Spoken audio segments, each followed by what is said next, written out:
Hearing Loss Live, what we learned with hearing versus understanding.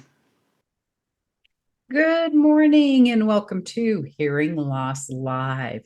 We want to remind you, if you're enjoying our information on our blogs, our YouTube page, and or our Buzzsprout, please remember to share, like, subscribe. Let us know what it means to you, what you've learned, what you'd like to have more of. We are also found on Buy Me a Coffee, where we have a fundraiser going for our live captioning that we use for our monthly Let's Talk. We have an email newsletter that we'd love to have you sign up for. You can get all this information at hearinglosslive.com. Check our class schedules that will be coming up in April. We'll start posting dates and times for those. We do have pre-recorded stuff, which once you purchase is yours to do with as you like. Julia's already tongue twisted today. Imagine that. This month, we have talked about hearing versus understanding. And we thought this would be a very small topic of fun that has turned into pages and pages of notes and thoughts and questions. And really something that needs to be discussed more with each other, with our hearing partners. I even think with our audiology specialists or hearing instrument specialists, because hearing and understanding actually are two different things. Shelley, I'm going to turn it over to you on some thoughts, because we seem to always find we're on the same wavelength on what we're talking about.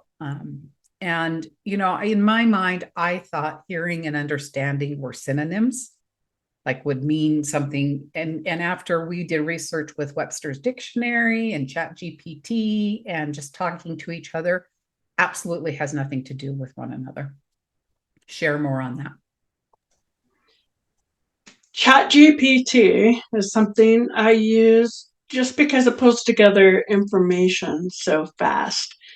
I asked ChatGPT, what is the process for understanding?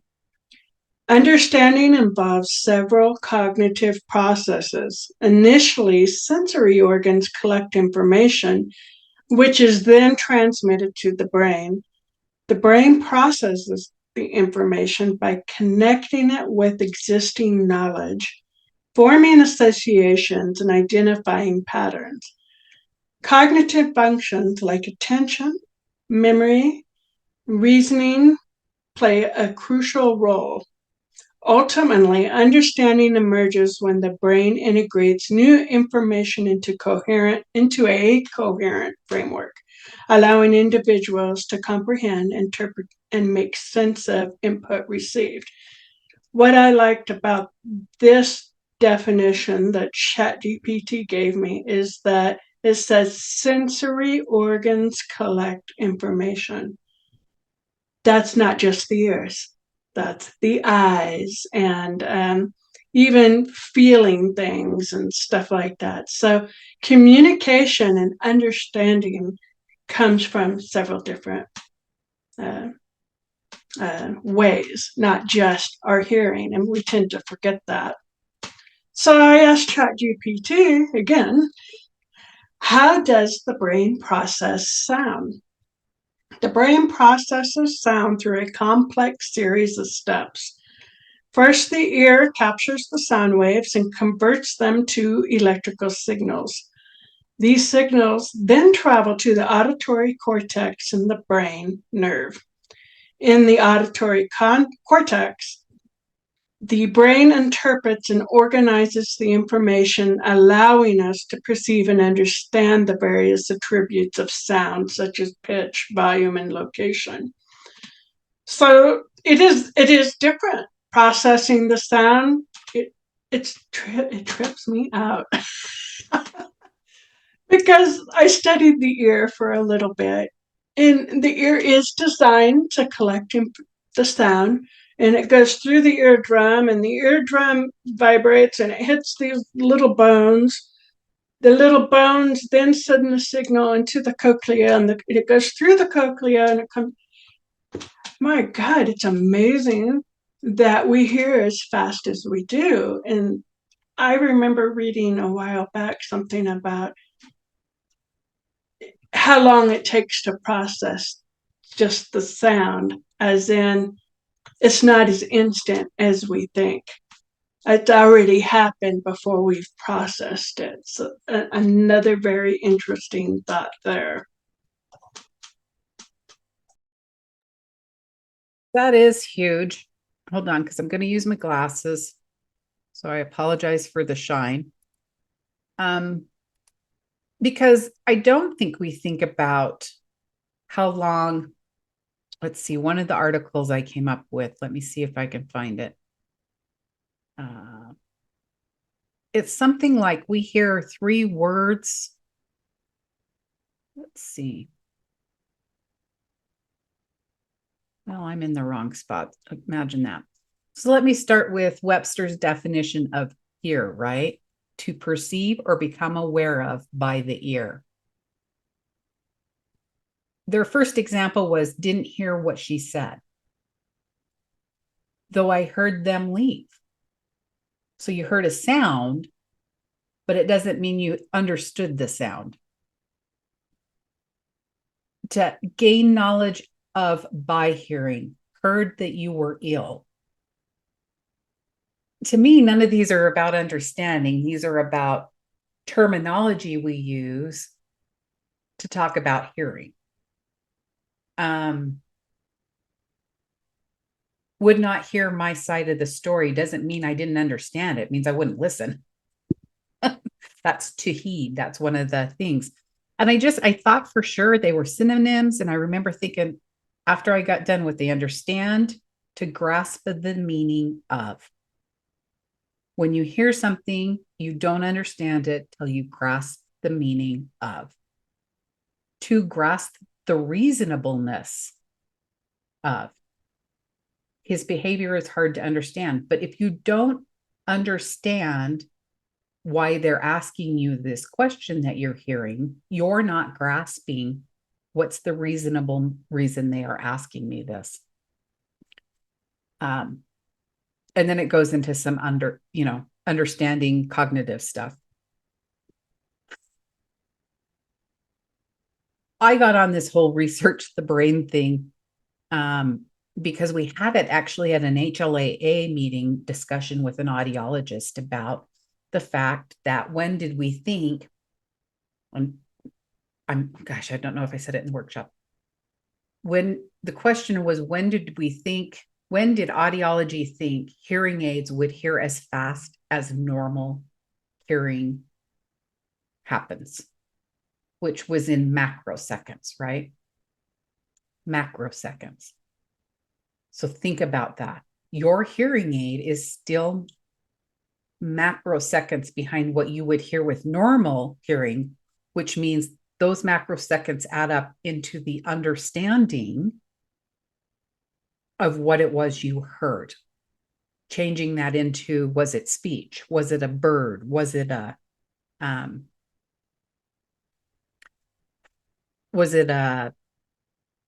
passing car? Is it water on the road? The brain itself has to keep up with people speaking at a rate of about 3 words a second.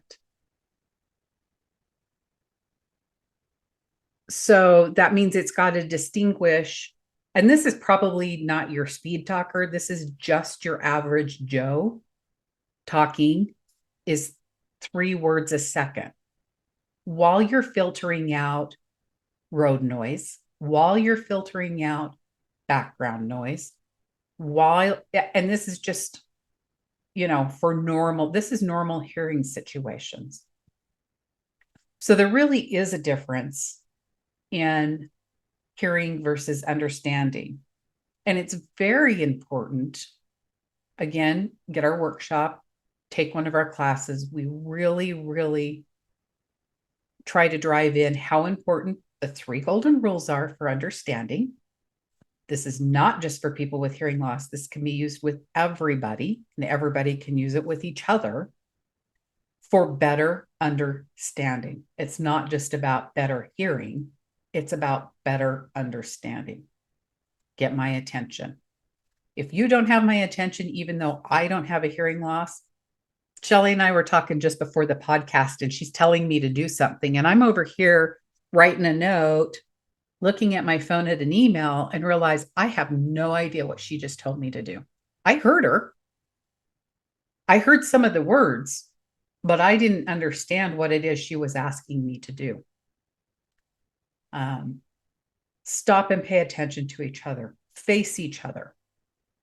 Make sure you're seeing those facial cues. That was one of our big research things that happened. Not just hearing loss people depend on visual cues.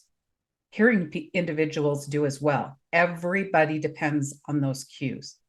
Now, that's where you have to know if you've understood the cue and does it match what is being said. And that's how you can sometimes help yourself with better lip reading even.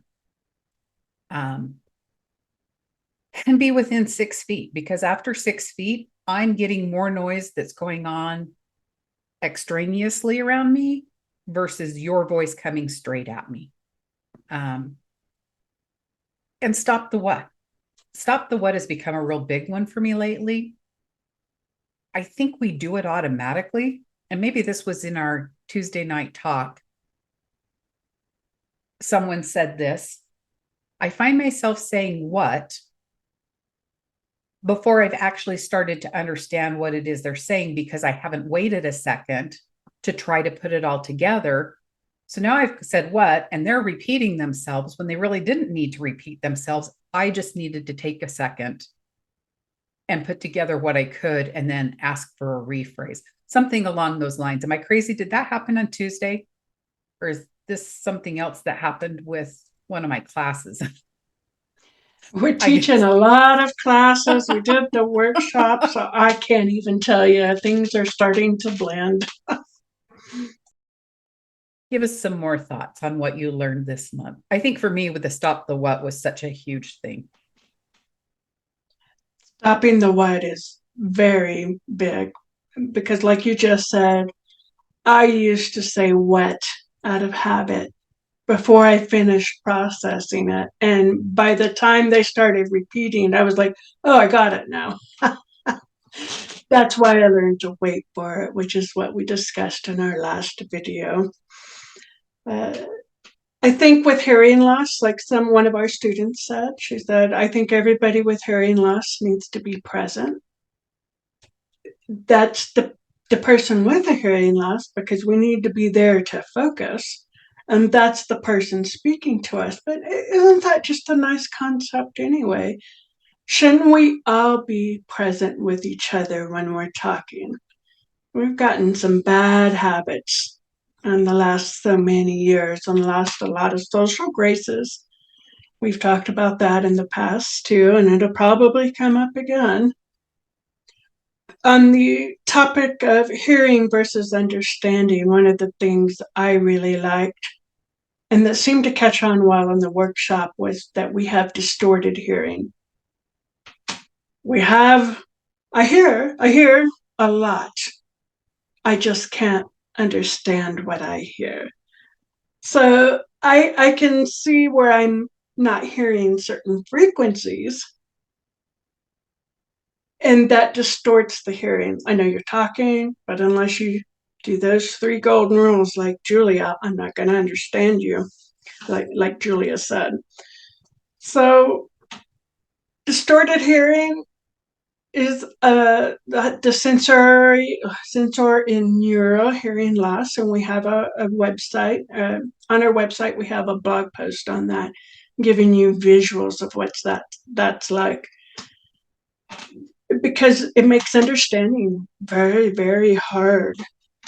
Being present is a must for us. 3 words to process a second.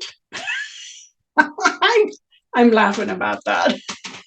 Yeah, we got to learn to let go of some of those words and focus on some of the words we can and change. What was it you said? I had another thought. It ricocheted against the other thought, and I've now lost everything. I think I'll stop right there for now until I remember.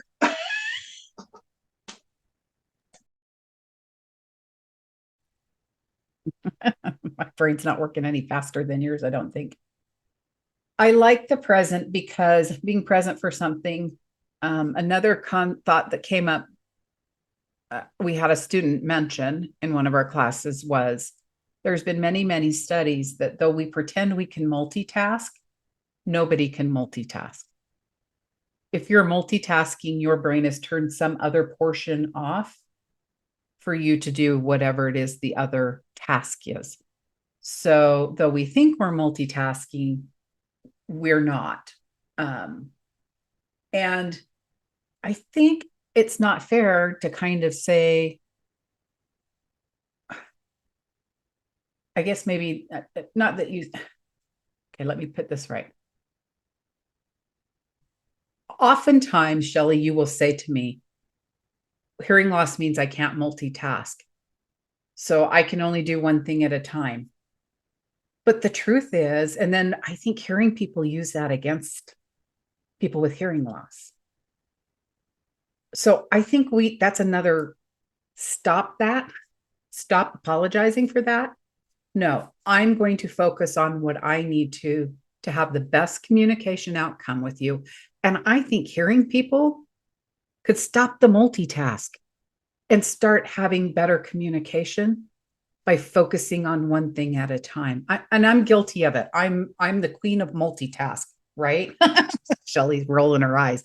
I just had to make sure people on Buzzsprout know that because I'm really bad at it. And then something drops every time, right? I forget something. I didn't finish something. I thought this was done and it wasn't. So, throw some age in there too. I've been blaming my age on why I can't multitask. Truth is, I may have never really done it well before. I just did autopilot. I don't know. And I don't know but there is research that is true. So maybe we need to stop the multitask and be in the present for those that we want better communication in general. Before we close out, did your thought come back?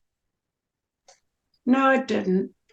But being present does help understanding a whole lot. And if you think about it, there's less repeating if you're present and you're wasting less time. So make sure you're present with us to help increase our understanding. Exactly.